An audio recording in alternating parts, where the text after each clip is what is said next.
할렐루야. 9월 9일 토요일 여섯걸음교회 토요 새벽 예배에 오신 여러분을 주님의 이름으로 축복합니다. 오늘도 기도와 말씀 묵상을 통해 우리의 심령이 주님께서 주시는 은혜와 평강이 가득해지는 그런 시간 되기를 간절히 원합니다. 우리 함께 기도하시겠습니다. 사랑과 은혜가 충만하신 하나님 아버지, 오늘도 우리가 예배할 수 있도록 인도하여 주시니 감사합니다. 무엇보다 우리에게 새로운 예배의 초소를 허락하여 주심에 감사드립니다. 이 모든 것을 준비하는 과정에도 이 장소를 선한 마음으로 제공하도록 그 마음을 주장하여 주심에 또한 감사드리고, 예배를 위한 모든 장비를 준비할 수 있도록 인도하여 주심에 감사드립니다. 또 이것이 잘 세팅될 수 있도록 돕는 손길을 보내주시니 감사합니다. 모든 것이 합력하여 선을 이루어가게 하심을 바라보니 비록 재정적인 어려움이 있고 미흡하고 열악함이 있지만 그 가운데 은혜가 차고 넘치고 기름 부으심이 있는 예배의 초소가 될 수 있도록 기름 부어 주옵소서. 오늘 이 새벽 예배 가운데도 주님 홀로 영광 받으시고 진리의 말씀이 우리의 심령 골수를 쪼개고 우리가 기도함을 통해 영의 호흡이 살아 숨쉬는 시간 되게 하여 주옵소서. 우리 구주 예수 그리스도 이름으로 간절히 기도하옵나이다. 아멘. 우리 성경 말씀 보시겠습니다. 오늘 우리 함께 읽을 말씀은 구약 성경 에스겔 8장 1절에서 18절까지 말씀입니다. 함께 읽겠습니다. 여섯째 해 여섯째 달 초닷새에 나는 집에 앉았고 유다의 장로들은 내 앞에 앉아 있는데 주 여호와의 권능이 거기에서 내게로 내리기로 내가 보니 불같은 형상이 있더라. 그 허리 아래의 모양은 불같고 허리 위에는 광채가 나서 단새 같은데 그가 손 같은 것을 펴서 내 머리털 한 모숨을 잡으며 주의 영이 나를 들어 천지 사이로 올리시고 하나님의 환상 가운데 나를 이끌어 예루살렘으로 가서 안뜰로 들어가는 북향한 문에 이르시니 거기에는 질투의 우상 곧 질투를 일어나게 하는 우상의 자리가 있는 곳이라. 이스라엘 하나님의 영광이 거기에 있는데 내가 들에서 본 모습과 같더라. 그가 내게 이르시되 인자야 이제 너는 눈을 들어 북쪽을 바라보라 하시기로 내가 눈을 들어 북쪽을 바라보니 제단문 어기 북쪽에 그 질투의 우상이 있더라. 그가 또 내게 이르시되 인자야 이스라엘 족속이 행하는 일을 보느냐. 그들이 여기에서 크게 가증한 일을 행하여 나로 내 성소를 멀리 떠나게 하느니라. 너는 다시 다른 큰 가증한 일을 보리라 하시더라. 그가 나를 이끌고 뜰 문에 이르시기로 내가 본즉 담에 구멍이 있더라. 그가 내게 이르시되 인자야 너는 이 담을 헐라 하시기로 내가 그 담을 허니 한 문이 있더라. 또 내게 이르시되 들어가서 그들이 거기에서 행하는 가증하고 악한 일을 보라 하시기로 내가 들어가 보니 각양 곧 곤충과 가증한 짐승과 이스라엘 족속의 모든 우상을 그 사방 벽에 그렸고 이스라엘 족속의 장로 70명이 그 앞에 섰으며 사반의 아들 아야사냐도 그 가운데 섰고 각기 손에 향로를 들었는데 향연이 구름같이 오르더라. 또 내게 이르시되 인자야 이스라엘 족속의 장로들이 각각 그 우상의 방 안에 어두운 가운데에서 행하는 것을 내가 보았느냐. 그들이 이르기를 여호와께서 우리를 보지 아니하시며 여호와께서 이 땅을 버리셨다 하니라. 또 내게 이르시되 너는 다시 그들이 행하는 바 다른 큰 가증한 일을 보리라 하시더라. 그가 또 나를 데리고 여호와의 전으로 들어가는 북문에 이르시기로 보니 거기에 여인들이 앉아 단무스를 위하여 애곡하더라. 그가 또 내게 이르시되 인자야 내가 그것을 보았느냐. 너는 또 이보다 더 큰 가증한 일을 보리라 하시더라. 그가 또 나를 데리고 여호와의 성전 안뜰에 들어가시니라. 보라 여호와의 성전 문 곧 현관과 제단 사이에서 약 25명이 여호와의 성전을 등지고 낯을 동쪽으로 향하여 동쪽 태양에게 예배하더라. 또 내게 이르시되 인자야 내가 보았느냐. 유다 족속이 여기에서 행한 가증한 일을 적다 하겠느냐. 그들이 그 땅을 폭행으로 채우고 또다시 내 노여움을 일으키며 심지어 나뭇가지를 그 코에 두었느니라. 그러므로 나도 분노로 갚아 불쌍히 여기지 아니하며 궁유를 베풀지도 아니하리니 그들이 큰 소리로 내 귀에 부르짖을지라도 내가 듣지 아니하리라.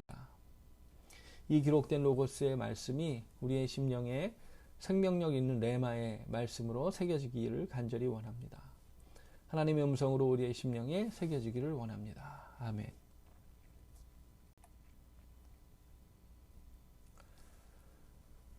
이제 에스라서 8장에서는요, 에스라에게 보여주시는 두 번째 환상에 대한 말씀을 우리가 묵상하고 있습니다.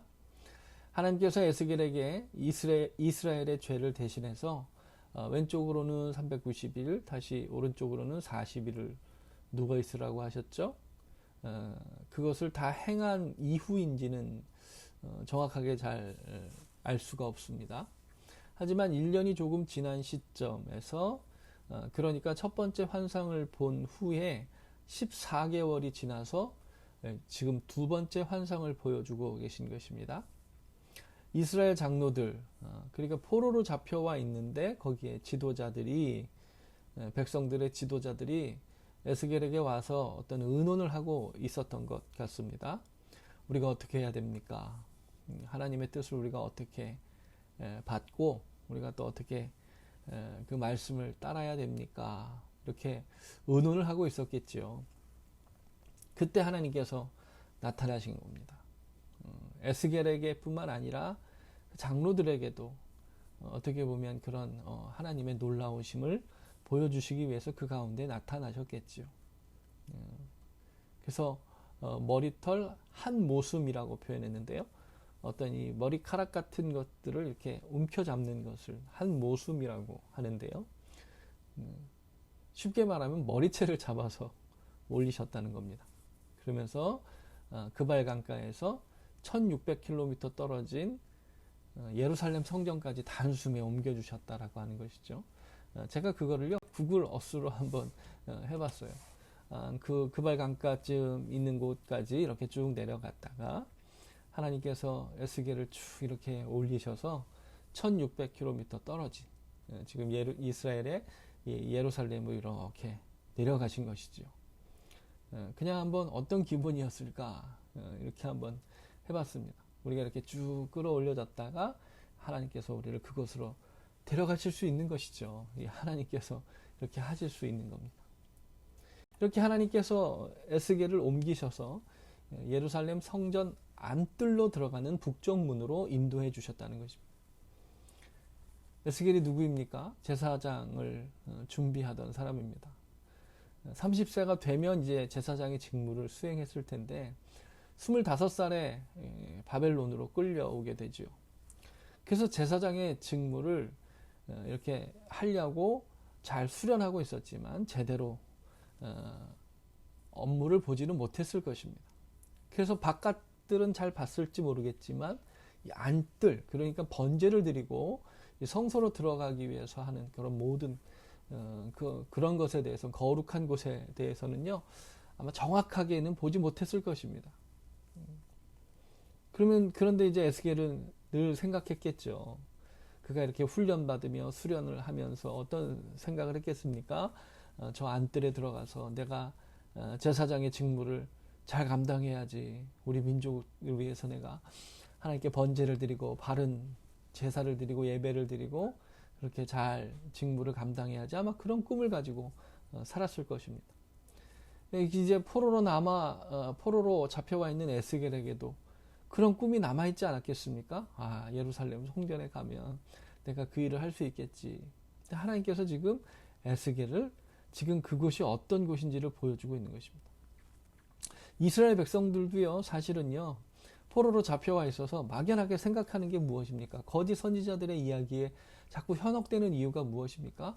그래도 거기에는 하나님의 임재가 있겠지. 하나님이 거기서 우리 백성을 지켜주시겠지. 우리가 하나님을 거기서 그렇게 정성스럽게 예배하고 거룩하게 하나님을 예배했는데 하나님 우리 지켜주시겠지. 예루살렘 성전에 대한 로망이 있었단 말이죠. 근데 그 70인의 장로들에게도 그 환상이 무엇인가에 대해서 에스겔을 통해서 이렇게 알려주게 하시기 위해서 그 순간에 나타나신 것 아니겠습니까? 지금 포로로 잡혀 있는 이스라엘 지도자들, 장로들 앞에서도 그래서 하나님께서 그 성전의 실상이 어떠한가? 에스겔은 물론이고 이스라엘 백성들, 포로로 잡혀 있는 백성들에게 정말 하나님의 말씀이 왜 재앙으로 심판으로 이스라엘 민족에게 임해야 되는가 보여주기를 원하셨던 것이죠. 자, 봐라. 에스겔아, 네가 꿈꾸던 것이 어떤가 한번 봐라. 이스라엘 백성들도 그래, 그래도 성전이 아직 건재하니까 하나님 우리를 떠나지 않으시겠지. 그런데 지금 하나님이 떠나실 수밖에 없는 예루살렘 성전의 모습을 보여주고 계시는 것입니다. 3절 하반절을 보십시오. 예루살렘 성전에 데려갔습니다. 안뜰로요. 이제 거기에 들어가서 에스겔이 제사장의 직무를 감당하려고 했던 그곳에 들어갔는데 그곳에 하나님을 경배하는 게 아니라 뭐가 있었다고 말합니까? 질투의 우상. 하나님께서 질투를 일으키신다라고 하는 거예요. 아세라를 섬기고 있었다는 겁니다. 하나님께서 이 이스라엘 백성들이 우상을 섬기는 것으로 인해서 질투하신다는 거예요. 하나님 질투하시는 하나님이시다라고 하는 거예요. 사랑하는 성도 여러분, 사랑하지 않는 대상에게는 질투도 하지 않습니다. 그렇지 않습니까? 질투라는 것은요, 사랑하는 대상이기 때문에 질투하는 마음이 생기는 것이다라고 하는 것입니다. 그런데 하나님께서요, 이스라엘 백성들이 우상을 섬기는 것으로 인해서 질투하신다는 것입니다. 정말 놀라운 말씀 아닙니까? 제가 이 말씀을 묵상하면서 첫 번째로 놀란 것이 바로 하나님께서 우리를 향해 질투하신다라고 하는 것입니다. 천지를 만드시고 모든 것을 주관하시는 분이 사람으로 인해서 질투하신다는 것입니다. 이게 얼마나 놀라운 일입니까? 하나님 우리를 그만큼 사랑하신다는 것이죠. 사랑하지 않는 존재에겐 질투도 느끼지 않을 텐데 우리를 너무 사랑하시기 때문에 우리가 다른 신을 향해 정말 아무것도 아닌 것들을 향해서 이렇게 하는 것을 보고 하나님 질투하신다는 것입니다. 또 하나 놀라운 것은 무엇이냐면 이 말씀을 묵상하는데 당연히 하나님께 제사 드려야 되고 예배의 중심이 되어야 되는 그 자리에 대명사인 그 성전에 우상이 세워져 있었다라고 하는 것입니다.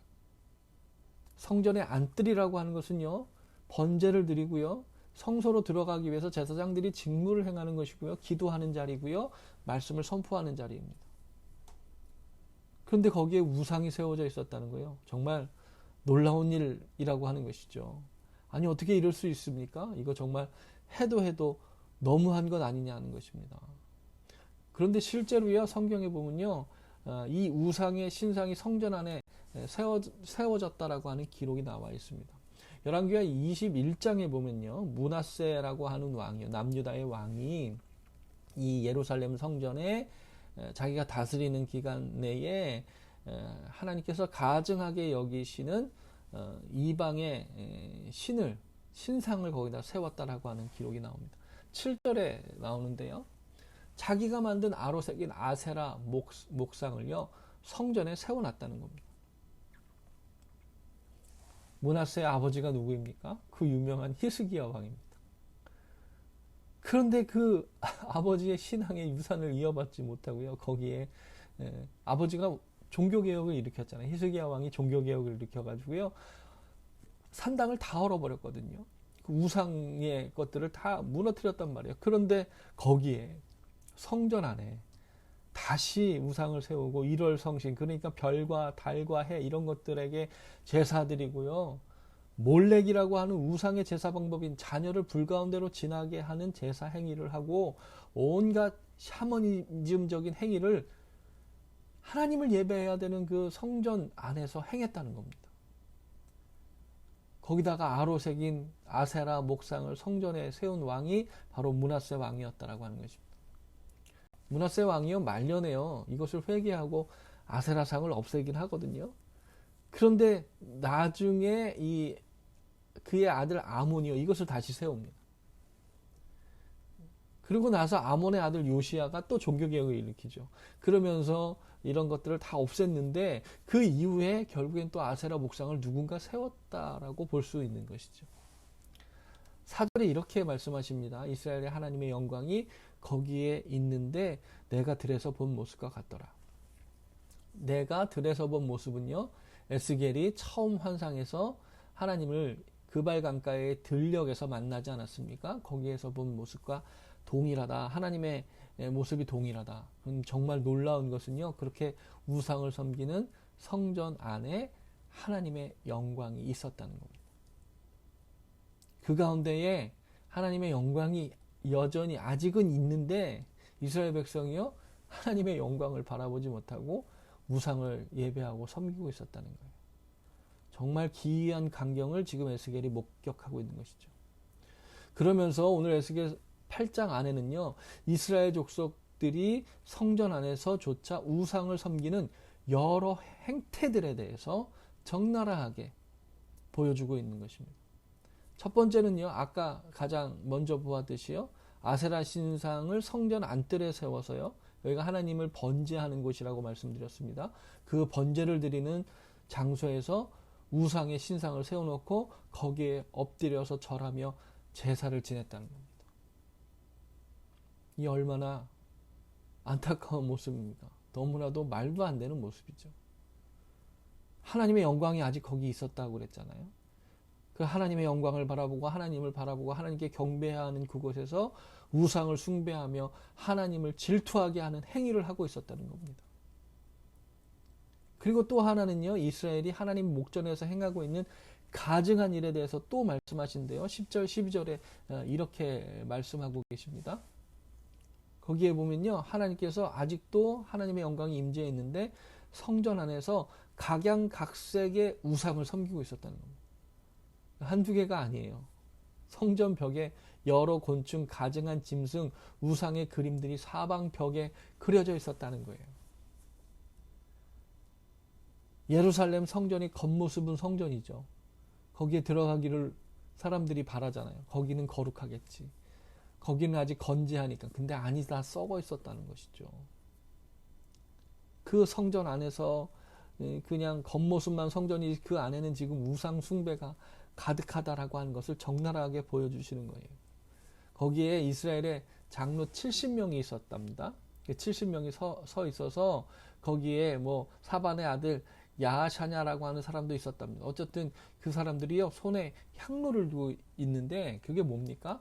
우상에게 기도하는 향로였다는 거예요.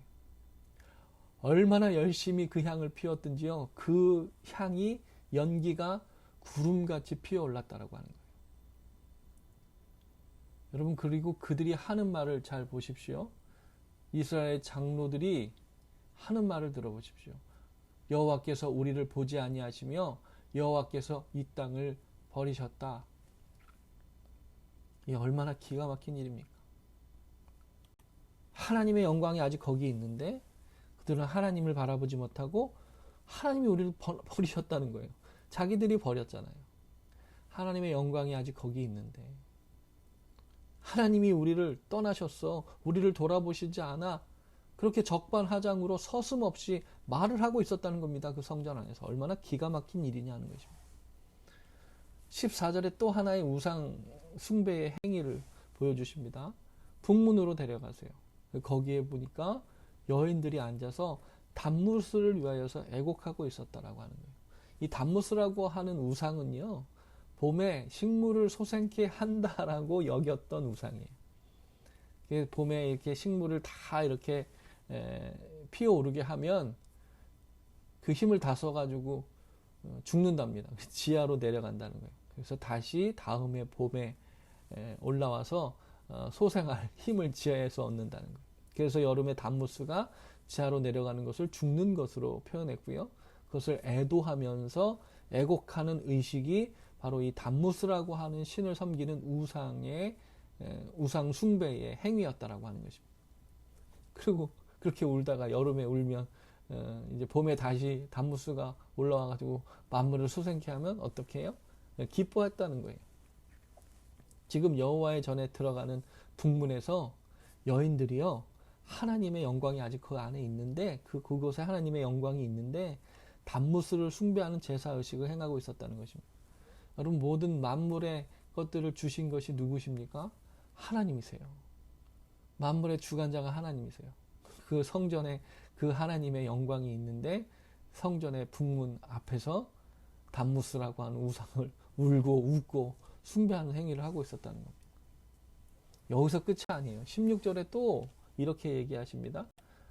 안뜰에 다시 들어갔는데 그 안뜰과 현관 사이, 제단 사이가 있어요. 범제단과 성소가 들어가는 그 현관 사이, 거기는요, 원래는 하나님께 기도하는 자리였습니다. 근데 지금 그 자리에서 무엇을 하고 있었냐면 동쪽을 향하여서 동쪽 태양에게 예배하고 있었다는 거예요. 이게 무엇입니까? 지금 하나님께 기도하는 장소로 지정되어 있던 곳에서 약 25명의 사람들, 제사장이겠죠. 거기서 태양신을 향해서 기도하고 태양신을 향해서 예배하고 태양신을 숭배하는 곳으로 그 하나님께 기도해야 되는 장소가 전락해 있었다는 겁니다. 그리고 17절에 또 이렇게 얘기하세요. 거기서 가증한 일이 거기서 끝난 게 아니고 그 가증한 행위들로 인해서 폭행이 난무했다는 거예요.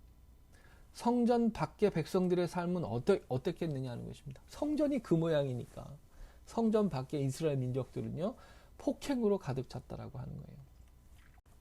이 폭행이라고 하는 단어가 계속 에스겔에 나오는데요. 이게 노아 시대에 있었던 단어와 동일하다고 제가 계속 말씀드렸죠. 하마스라고 하는 폭행이라고 하는 포악, 폭행, 포학 이 모든 것이 이 하마스라고 하는 단어, 폭력이라고 하는 단어로 표현되고 있는 것입니다. 하나님께서 노아 시대에 그 땅을 쓸어버려야겠다고 다짐하셨던 이유 중에 하나가 바로 이 포악이죠.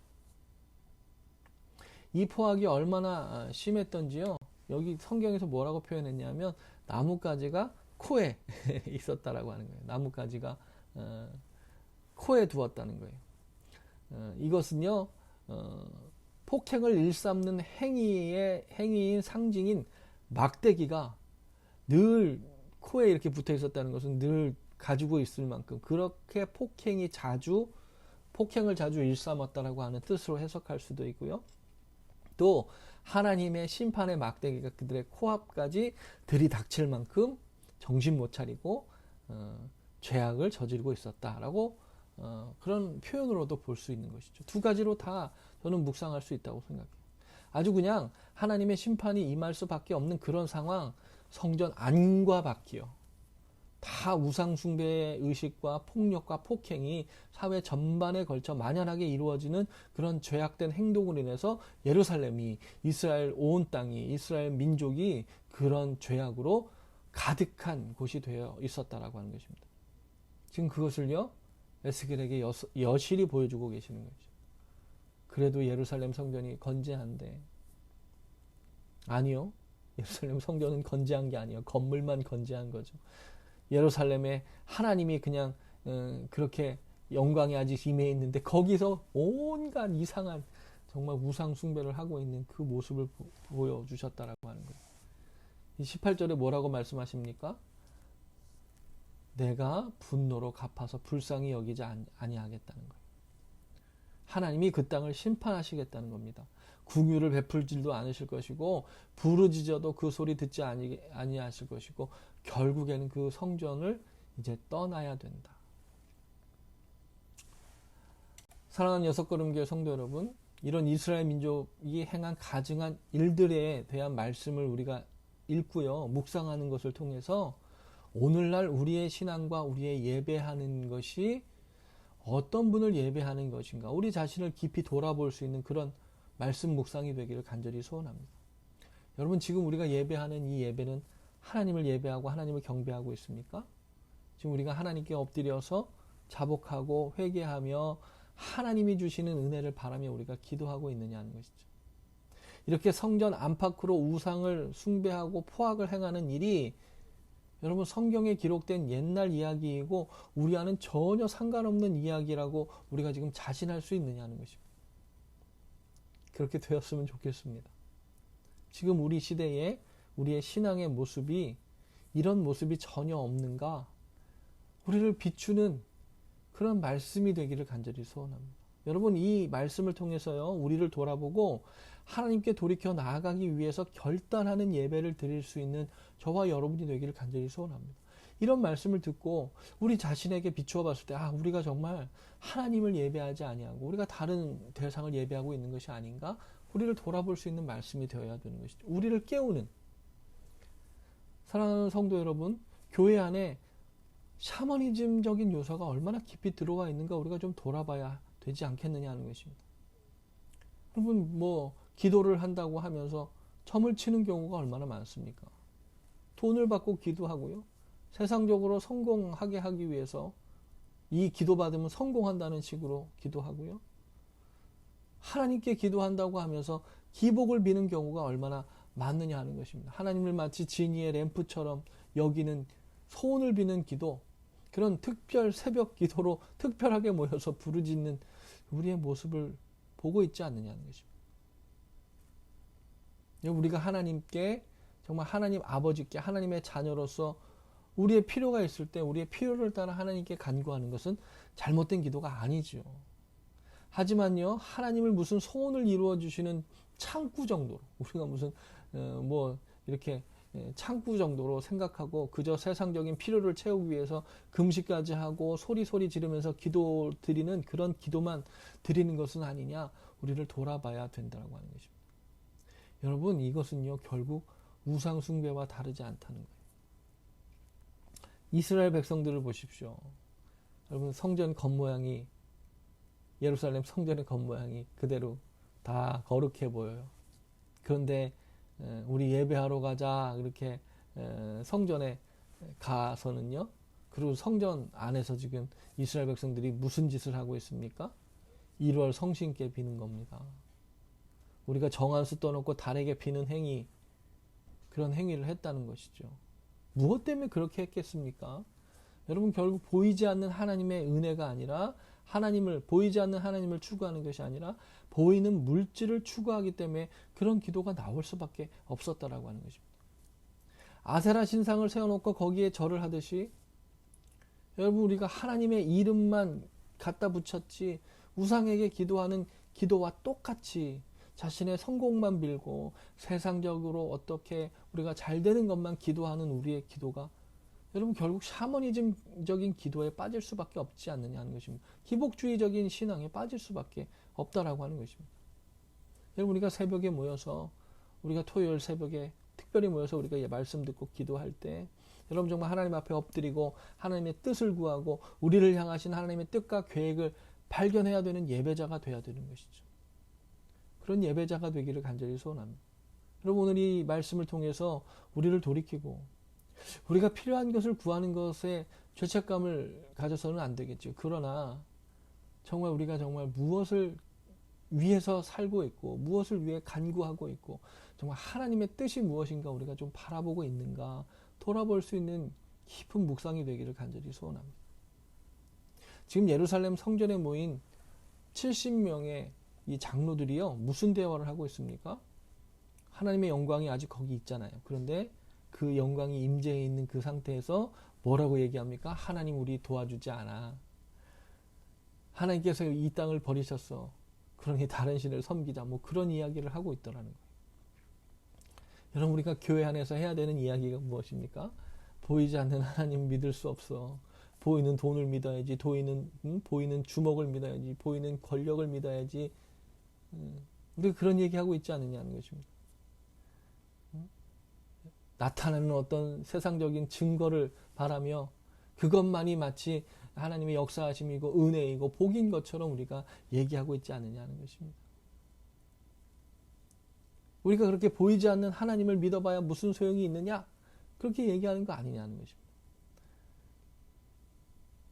사실 그렇지 않습니까? 저희 새로운 예배처소에서 예배하기 위해서 그동안 다른 곳에서 다른 교회와 함께 쉐어하던 것을 못 쓰게 됐어요. 다 구입해야 되죠. 뭐 교회에 그렇게 많은 재정이 없는데 어떡합니까? 그냥 다 빚으로 살 수밖에 없었죠. 그런데 우리가 하나님을 예배하기 위해서 창고이지만, 여러분, 사업장에 한 곳을 이렇게 내어주신 그분의 마음도 너무 귀하지 않습니까? 그리고 이제 그것을 세팅하기 위해서 도와주는 손길, 이것저것에 대해서 얘기해 주시는 분들 너무 고맙죠. 이렇게 묵상하는데 우리의 예배의 단을 쌓는 것 자체가 너무나 감사하고 귀한 일이다라고 하는 것을 바라보게 되더라고 하는 것입니다. 우리가 결국 눈에 보이는 것은 없지만 그곳에서 예배하고 하나님을 바라보고 정말 우리가 다 같이 하나님께 찬양 올리고 하나님의 영광을 드러내자라고 이야기하는 것 자체가 얼마나 귀한 일이냐라고 하는 것을 묵상하게 되더라고 하는 것입니다. 여러분, 우리의 대화의 주제가 무엇입니까? 우리의 삶이 추구하는 목적이 무엇입니까? 우리의 신앙을 통해서 우리의 삶의 의미를 우리가 어떻게 깨달아 알아야 되겠느냐 하는 것입니다. 제가 오늘 말씀을 맺으면서 다른 종교 지도자분들이 한 이야기 두 가지만 말씀드리고 우리는 좀 그러지 말자라고 하는 우리가 우리의 마음을 좀 돌이키는 그런 시간이 되기를 바라면서 다른 종교에서 지도자분들이 한 이야기 두 가지만 좀 말씀드리고 함께 기도하기를 원합니다. 하나는 어느 목사님께서요 설교에서 인용하신 말씀이에요. 어떤 스님의 설법을 들으셨대요. 그런데 그 설법을 들으시다가 깜짝 놀라셨다는 것입니다. 뭐뭐뭐 해주세요라고 하는 그것을 기도라고 하지 않습니다. 라고 말했다는 거예요. 그분이 설법하는 중에 뭐뭐뭐 해주세요라고 하는 것을 우리는 기도라고 하지 않습니다. 라고 말하셨다는 거예요. 우리 그 기도라고 말하지 않습니까? 뭐뭐뭐 해주세요라고 하는 것은 기도를 하는 것이 아니라 기복을 하고 있는 것입니다. 라고 말씀하셨다는 거예요. 그 뭐뭐뭐 해주세요라고 하는 것은 자신의 집착이나 욕구를 성취시키기 위해서 기복을 하고 있는 것입니다. 그건 기도가 아닙니다. 그러셨다는 거예요. 근데 제가 돌아보면 교회 나와서 하나님 뭐뭐뭐 해주세요라고 하는 기도만 드리고 우리가 가지 않느냐 는 것입니다. 기복이다라고 하는 거예요. 그러면서 그분이 그렇게 얘기하시는 거예요. 우리가 정말 교회 나와서 뭐뭐뭐 해주세요라고 하는 기도만 하고 돌아가는 것은 불교인의 수준도 되지 않는 기도다라고 말씀하시는데 한참 깊은 돌아봄을 갖게 되는 말씀이었다라고 합니다. 그러면서 마지막에 뭐라고 그 목사님 말씀하셨냐면 우리의 기도는 우리의 뜻을 이루기 위해서 하는 것이 아니라 하나님과의 뜻이 우리가 어떻게 그 하나님의 뜻을 이루어 가야 되는가 하나님과 대화하는 것이 기도다라고 우리가 깊이 깨달아야 된다라고 말씀하시면서 그 말씀을 마무리하셨어요. 사랑하는 성도 여러분, 우리의 기도의 어구는요 어쩔 수 없이 뭐뭐뭐 해 주시옵소서라고 기도할 수밖에 없어요. 사실은 왜냐하면 모든 것을 주시는 분이 하나님 한 분밖에 안 계시니까 우리의 기도의 문구가 주님 이렇게 해 주십시오. 제 마음도 제 것이 아니니까 제 마음 붙잡아 주십시오. 주님 제가 제 의지대로 갈 수가 없으니까 저를 성령께서 주장해 주십시오. 이렇게 기도할 수밖에 없잖아요. 그래서 우리 문구 자체가 뭐뭐뭐 해주세요 라고 하는 문구를 넣을 수밖에 없어요. 그래서 우리의 기도가 무엇을 해주세요 라는 문구를 넣지 말고 기도할 수는 없겠죠. 하지만 결국 우리의 중심이 추구하는 것이 무엇이냐에 대한 이야기를 하고 있다라고 하는 것입니다. 우리가 세상적인 것을 추구하면서 보이지 않는 하나님에 대한 믿음을 갖기 위해 기도하는 것이 아니라 보이는 것, 세상적인 것을 추구하면서 드리는 기도가 되고 있지 않느냐는 것입니다. 그럴 때 우리의 기도는 기복이 될 수밖에 없다. 그건 진정한 기도가 될 수 없다는 겁니다. 여러분, 하나님께 복을 구하는 것은 잘못된 기도가 아니지요.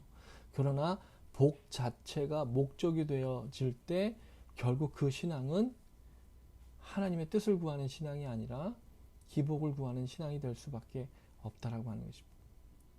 그게 지금 이스라엘 백성들이 예루살렘 성전 안에서 다른 우상을 섬기는 모습과 같아지는 모습이 아니겠느냐 하는 것입니다. 그런 모습은요, 하나님의 영광이 그것을 떠날 수밖에 없는 모습이다라고 하는 것을 우리는 기억해야 된다라고 하는 것입니다. 또 하나는요, 어느 방송에서 제가 본 거예요. 어느 방송에서 좀 유명한 스님이 나오셔가지고 이렇게 문답을 하는데요. 이렇게 묻는 거예요. 어떤 이제 그 패널이 이렇게 묻습니다. 우리들은 왜 태어난 겁니까? 저는 그런 생각을 가끔 합니다. 사춘기 시절에도 그런 생각을 했지요. 근데 지금도 그런 생각을 많이 하거든요. 우리는 도대체 왜 태어난 겁니까? 라고 물었어요. 그러니까 그 스님이 한참 머뭇거리시니까 질문이 어렵습니까? 그랬어요. 그랬더니 그 스님이 그렇게 말씀하시는 거예요. 어렵다기보다 그 순서가 뒤바뀌었습니다. 이렇게 말씀하시는 거예요. 그러면서 이유가 있어서 태어난 것이 아니고 태어났기 때문에 이유가 생기는 것입니다. 라고 대답하시는 거예요. 태어나는 데는 이유가 없다는 거예요. 그런데 자꾸 이유를 찾고 그것을 추구하고 그런 쪽으로 가면 결국에는 이유를 못 찾고 극단적인 선택을 하게 된다. 이렇게 말씀하시는 거예요. 삶은 이미 주어져 있는데 이유가 있기 전에 삶이 주어져 있기 때문에 주어진 삶을 살아가는 것이 우리의 모습이 되어야 되고, 그런 삶을 살아가는 모습이 즐겁게 사는 사람도 있고 괴롭게 사는 사람도 있다는 거예요. 즐겁게 살 것을 선택하든지 괴롭게 살 것을 선택하는 거지. 우리 선택에 달려 있다라고 하는 거예요. 근데 여러분, 그러면서 무슨 얘기까지 하시냐면, 장애를 가지고 태어나거나 성적 취향을 가지고 태어나는 것도 이유가 있어서가 아니라 그냥 태어나는 거래요.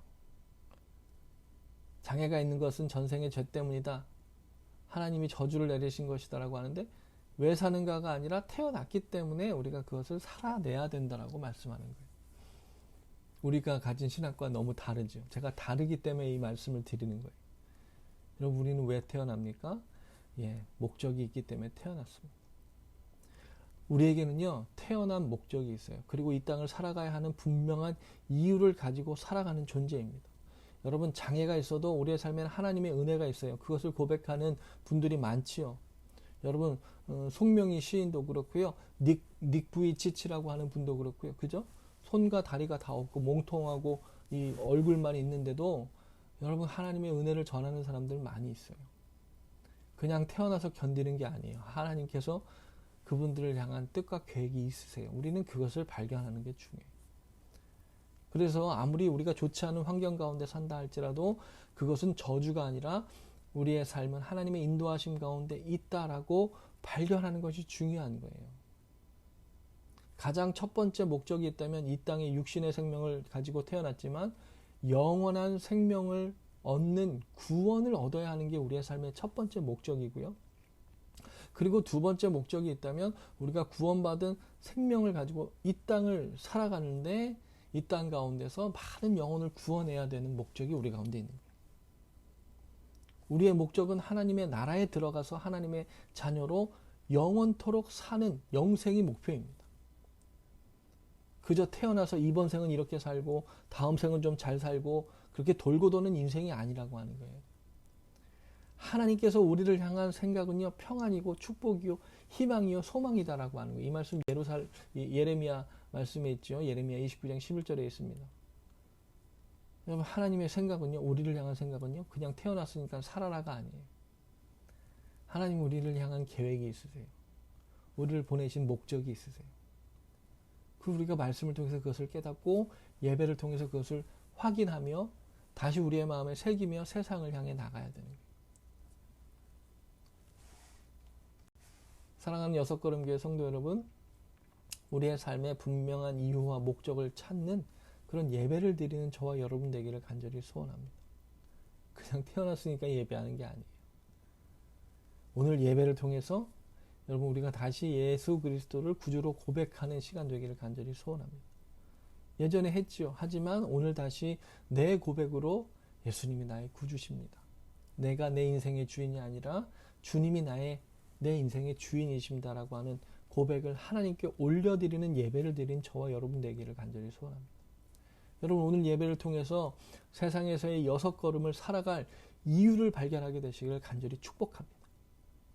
여러분, 오늘 예배를 통해서 그리고 예배 이후의 기도를 통해서 여러분, 오늘을 살아갈 우리가 목적을 깨달아야 되는 거예요. 그냥 우리는 유랑하는 사람이 아니에요. 우리의 목표는 어디입니까? 하늘나라예요.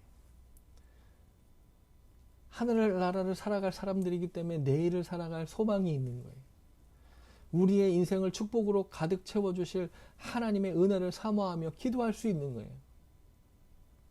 그렇기 때문에 우리에게 하나님 우리를 인도해 주세요. 뭐뭐뭐 해주세요라고 우리는 하나님께 당당하게 기도할 수 있는 존재다라고 하는 거예요. 그런 목적을 가지고 살아갈 때 우리가 하나님께 간구하며 뭐뭐뭐 해주세요라고 기도할 수 있는 것이죠. 내가 매일 기쁘게 순례의 길 행함은 주의 팔이 나를 안보함이요. 내가 주의 큰 복을 받는 참된 비결은 주의 영이 함께함이라. 할렐루야. 여러분, 그렇게 기도하고 찬양하심으로 우리의 삶이 그저 태어나서 살아가는 삶이 아니라 하나님의 분명하신 인도하심 가운데 있으며 그 가운데 우리를 통해 거룩한 하나님의 나라를 세워가고 계심을 영적으로 깨닫는 우리 성도님들, 믿음의 사람들, 믿음의 권속들 되시기를 간절히 축원합니다. 여러분, 우리 이 말씀을 통해서 우리의 예배하는 대상을 하나님께로 돌리고, 우리가 예배하는 분이 하나님이시구나. 우리는 보이는 것을 추구하는 존재가 아니라 보이지 않는 하나님의 영광을 바라보며 예배해야 되는 거다.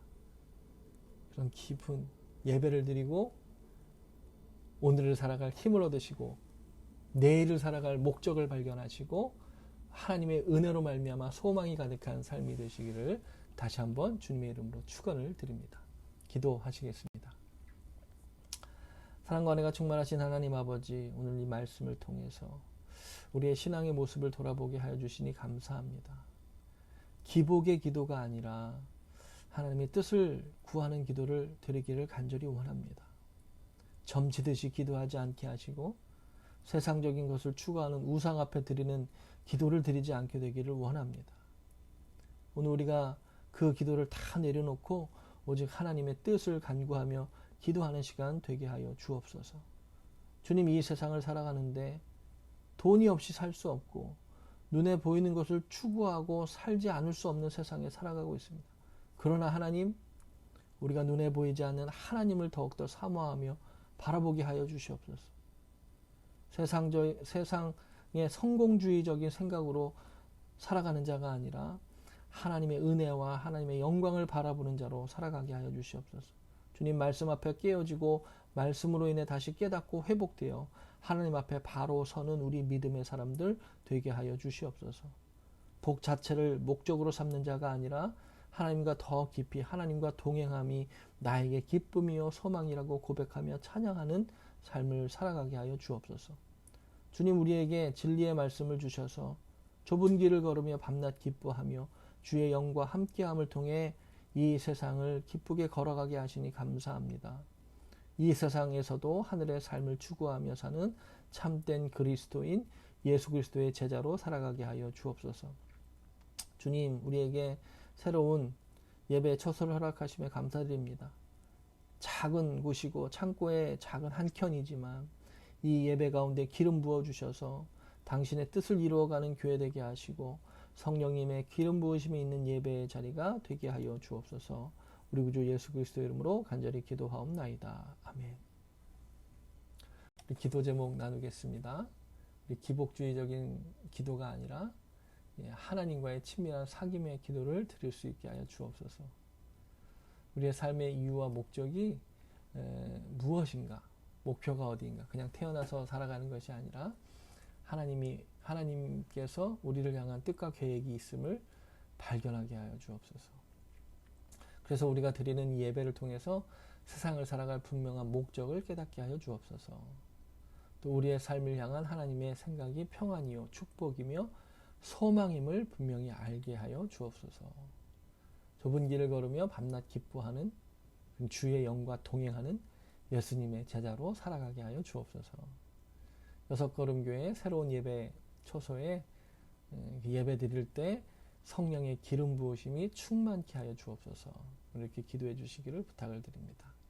예배를 마치겠습니다.